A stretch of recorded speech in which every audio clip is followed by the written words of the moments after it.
Okay. Hello दोस्तों, कैसे हो? बढ़िया होंगे। आज का ना वीडियो लेकर तो इस वीडियो के अंदर हम लोग बात करने वाले हैं भाई मस्त मस्त न्यूज़ एंड अपडेट्स के बारे में। सबसे पहले आप PWI की टॉप टैग टीम की लिस्ट देख सकते हैं। स्पोर्ट्स की ने डाली थी अपने ट्विटर अकाउंट के ऊपर, तो मैंने आपको बताया था। मतलब मेंस की टिकट आई थी, मेंस की टिकट क्यों बोल रहा हूँ, मेंस की लिस्ट आई थी। PWI की टिकट इसलिए बोल रहा हूँ क्योंकि मेरे को सर्वाइवल सीरीज़ में जाना था यार भाई। CM पंक के आने के चांस है, रैंडी ऑर्टन के आने का चांस है, लेकिन मैं छोड़ो यार।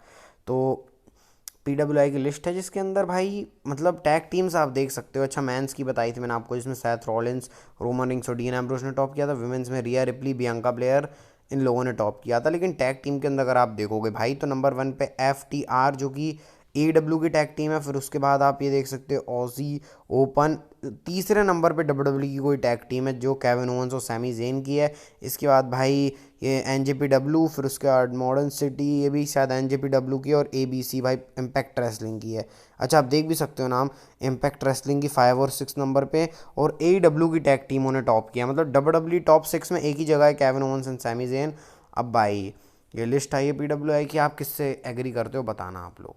तो चलो भाई, WWE ने ऑफिशियली अनाउंस कर दी है प्रेस कॉन्फ्रेंस सर्वाइवल सीरीज़ के लिए। अभी बहुत टाइम से हो नहीं रही थी। क्राउन जूल की भी नहीं हुई, उसके बाद फैसलेन की भी नहीं हुई। शायद फैसलेन की हुई थी, हाँ फैसलेन की हुई थी, पे बैक में नहीं हुई थी। तो भाई फिर से हो रही है प्रेस कॉन्फ्रेंस, तो इंटरेस्टिंग रहेगा इस बार प्रेस कॉन्फ्रेंस में। रैंडी ऑर्टन, CM पंक, बिल्कुल हॉट रहेगी प्रेस कॉन्फ्रेंस भाई, क्योंकि CM पंक तो सबसे बड़ा नेम है। जो कि अभी भी रिपोर्ट्स आ रही हैं CM पंक आएंगे नहीं आएंगे, भाई क्या सीन है। लेकिन क्या ट्रिपल एच आंसर करेंगे क्वेश्चंस का? और अगर रैंडी ऑर्टन वाली टीम वॉर गेम्स जीत जाती है, तो फिर रैंडी ऑर्टन भाई किस तरीके से मतलब करते हैं। तो प्रेस कॉन्फ्रेंस ये वाली इंटरेस्टिंग रहेगी भाई, बिल्कुल डोंट मिस वाली रहेगी ये। तो देखेंगे ज़रूर। बाकी देखते हैं क्या होता है प्रेस कॉन्फ्रेंस में। अच्छा भाई, रेसलिंग वो व्लॉग नहीं, सॉरी, रेसलिंग वोट्स की तरफ से भाई एक अपडेट आई है ट्विटर के ऊपर, जिन्होंने बताया गैलीस और AOP जो ऑथर्स ऑफ पेन है, इनका WWE को सीन बना रही है सर्वाइवल सीरीज़ के आसपास। मतलब एग्जैक्टली सर्वाइवल सीरीज़ में नहीं, उसके बाद बना सकती है सीन। और भाई इंटरेस्टिंग, गैलीलियस आपने उनको देखा होगा यूके में जो WWE पहले करवाती थी ना अपने शोज़, यूके NXT यूके करके, उसमें आपने देखा होगा बहुत मस्त टीम थी भाई। और फिर AOP भाई, AOP में तो इतना मज़ा आता था जब सैथ रॉलिंस के साथ, आपको याद होगा, मसाया वाले कैरेक्टर में ये दोनों थे। इसके बाद भाई WWE ने इनको अलग अलग तरीके से यूज़ किया। बैरन कॉर्वन के साथ भी थे, जब बैरन कॉर्वन का वो जनरल कॉर्वन वाला गिमिक था ना, मतलब जनरल मैनेजर थे बैरन कॉर्वन, तो भाई कितना इंटरेस्टिंग लगता था। लेकिन भाई अब WWE ने पता नहीं इन कचरा कर दिया है इनका। लेकिन फिर WWE इनको कंसिडर कर रही AOP के साथ, तो शायद कॉन्ट्रैक्ट भी साइन कर लिया है WWE ने, रिपोर्ट्स ये आई हैं।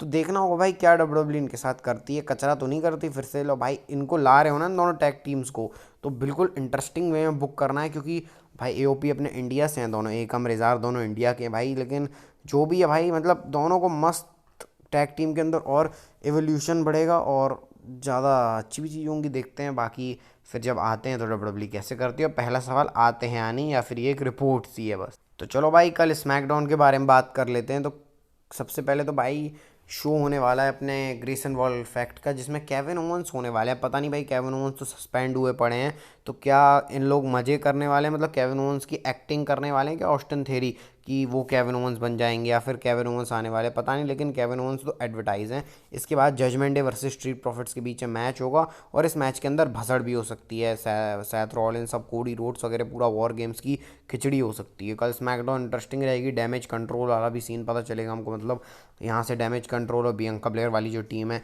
इनके बीच में क्या इंटरेस्टिंग चीज़ होती है। और बाकी क्या कुछ मैच WWE ऑफिशियल करती है, और सेंटोस एस्कोबार और कार्लिटो के बीच में क्या माहौल बनता है।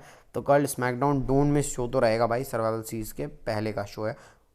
तो चलो भाई, आज निकी बेला के बारे में बहुत टाइम बाद बात कर लेते हैं। शायद चैनल के ऊपर दूसरी तीसरी बारी बात कर रहा हूँ, लेकिन कुछ इंटरेस्टिंग पता चला है, तो सोचा आपके साथ शेयर कर देता हूँ भाई। निकी बेला ने WWE के बारे में एक चीज़ बोली है, जो कि एक कह सकता हूँ मैं कंट्रोवर्सी बना सकती है निकी बेला के अगेंस्ट, लेकिन थोड़ी सी सच्चाई भी है इस बात के अंदर। तो भाई देखो, निकी बेला ने ये बताया कि जब वो WWE में थी, और निकी बेला का जो टाइम पीरियड आप डीवास चैम्पियनशिप थी, वो 2013 14 15, जब निकी बेला, नेओमी, साशा बैंक्स और पेज, AJ ली, ये सब चलाते थे विमेंस डिवीज़न को। तब शार्फले नई नई आई थी, जो विमेंस डिवीज़न में रूल करती थी वो निकी बेला ही थी। तो भाई उस समय की उन्होंने बात बताई, उन्होंने ये बताया भाई तब WWE विमेंस डिवीज़न का सिर्फ यूज़ ग्लैमर के लिए करती थी, मतलब ग्लैमर के लिए करती थी भाई, सोच रहे हो ऐसा निकी बेला ने बोल दिया भाई, मतलब कितना कंट्रोवर्शियल है आप भी सोचो। और उसके बाद उन्होंने ये बोला कि भाई जैसे उनको मतलब बहुत सारे डिफरेंट डिफरेंट मैचेस चाहिए, जैसे हेल ना सेल मैच, ये सब मैच डब्ल्यू इनको देती नहीं थी, बस इनका यूज़ करती थी डब्ल्यू।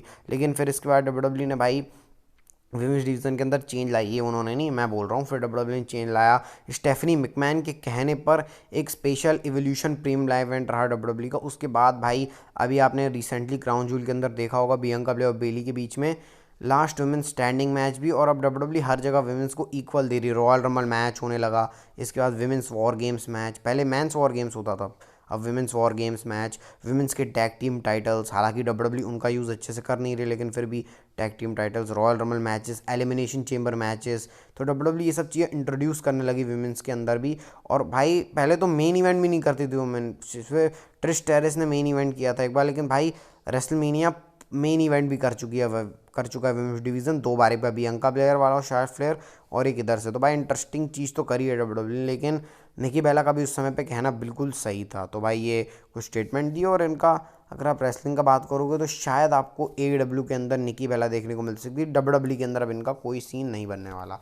अच्छा, विमेंस डिवीज़न की बात हो रही तो बेकी लिंच के बारे में मैं आपको अपडेट देता हूँ। तो डब्ल्यू बेकी लिंच को अभी के लिए तो नहीं बोल रहा हूँ मैं, लेकिन हाँ अभी के लिए भी अगर आप बोलो या फिर आगे के टाइम के लिए डब्ल्यू बेकी लिंच को कंसिडर कर रही है एक वो superstar just like John Cena. John Cena का काम आपको पता ही है भाई क्या है, कि नए नए जो सुपरस्टार हैं उनको आगे पुश करना। बेकी लिंच का भी आगे यही काम होने वाला है, अभी नहीं, आने वाले 3-4 सालों के अंदर। तो भाई डब्ल्यू ने अपना फ्यूचर विमेंस डिवीज़न के फ्यूचर में बेकी लिंच को लीड किया है कि वो जॉन सीना की राह में ही आगे बढ़ेंगे, मतलब हारेंगी मैचेस बेकी लिंच, और जो जिस वुमेन्स के साथ हारेंगे उनको पुश मिलेगा।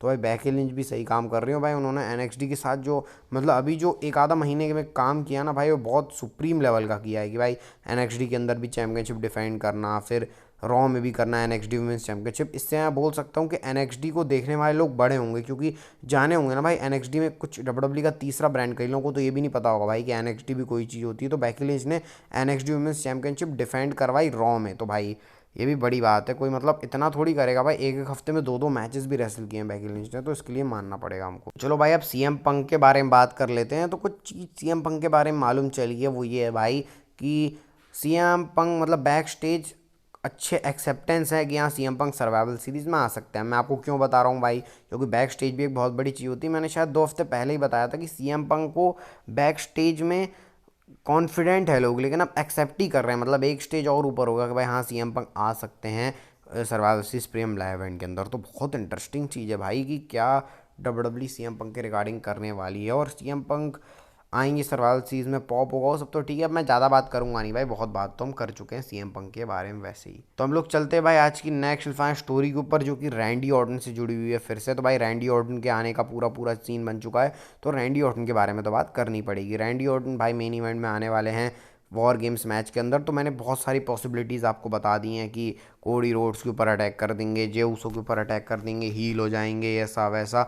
लेकिन और भी नई नई थ्योरीज आ रही हैं कि भाई डब्ल्यू हर चीज़ हर बार वैसे ही क्यों करेगी, क्योंकि उन्होंने रैंडी ऑर्टन को अनाउंस किया, ये भी नई चीज़ है। हमने एक्सपेक्ट नहीं किया था भाई, मैंने एक्सपेक्ट नहीं किया था कि डब्ल्यू रैंडी ऑर्टन को अनाउंस करेगी।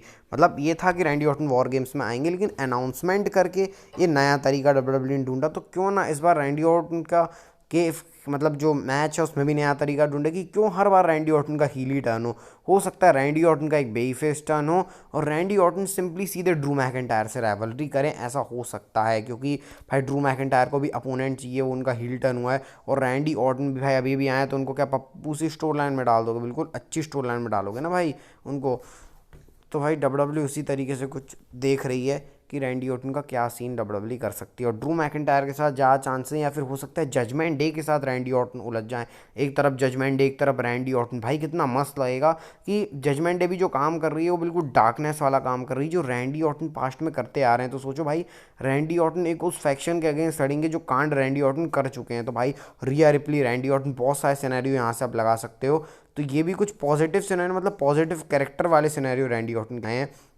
अभी तक तो मैं आपको बता रहा था हील टर्न वाले, लेकिन ये बेई फेस टर्न वाले रैंडी ऑर्टन के कुछ सिनेरियो सामने आया। तो सिनेरियोज तो बहुत सारे हैं डब्ल्यू के पास, जो मैंने आपको कल बताए थे हील वाले, आज बेई फेस वाले बता रहा हूँ। तो ऐसे डर्ट शीट्स की तरफ से आ रहे हैं, कुछ मैंने अपने ही बताए, जिसमें मैंने जजमेंट डे वाला अपना ही बताया, डर्ट शीट्स की तरफ से ड्रू मैकिंटायर के साथ फ्यूड आ रही। तो अगर आपको भाई ये वीडियो अच्छी लगी इस वीडियो को लाइक चैनल सब्सक्राइब करके बेल नोटिफिकेशन बेल को दबा देना। मिलते हैं आपको भाई अगली वीडियो में स्मैकडाउन के रिव्यू के साथ। और हाँ, कल एक और वीडियो आएगी प्रेडिक्शन वीडियो, तो उसके लिए भी स्टे ट्यून है ना भाई। तब तक के लिए bye bye and take care.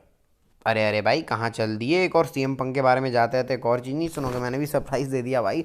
तो सीएम पंक के बारे में एक और ये अपडेट मैं आपको देना चाहता हूँ जाते आते कि सीएम पंक कहाँ आएंगे। ये तो आप सोच रहे होगे ना भाई सीएम पंक किस स्पॉट के अंदर आ सकते हैं। तो सीएम पंक स्पॉट के अंदर ऐसे स्पॉट के अंदर आ सकते हैं। देखो इमेजिन करो कि पूरी सर्वाइवल सीरीज़ खत्म हो गई है, मतलब जो भी टीम जजमेंट डे जीती, रैंडी ऑर्टन जीते, फिर इसके बाद ये लोग रैम तक गए, फिर वहाँ से गए जैसे ब्रे वाइट आए थे, मतलब ब्रे वाइट आए थे सब रिडल सेथ रॉलिंस का मैच खत्म हुआ था, उसके बाद ब्रे वाइट आए थे। वैसे ही जब पूरी सर्वाइवल सीरीज ऑफ एयर जाने वाली हो तब बजे सीएम पंक का थीम सॉन्ग और बिल्कुल सीएम पंक रैम पे आए और तब जाके सर्वाइवल सीरीज हो ऑफ एयर, कितना मस्त लगेगा। तो भाई ये लास्ट टाइम सिनेरियो मैंने आपको सीएम पंक का बता दिया। अब वीडियो ख़त्म करते हैं भाई, तो कल स्मैकडाउन के रिव्यू में जुड़े रहना। मैंने जो भी सीएम पंक का सिनेरियो बताया ना भाई, इसी बात पे लाइक कर देना भाई, सब्सक्राइब कर देना। तो मिलते हैं आपको नेक्स्ट वीडियो में, तब तक के लिए बाय बाय।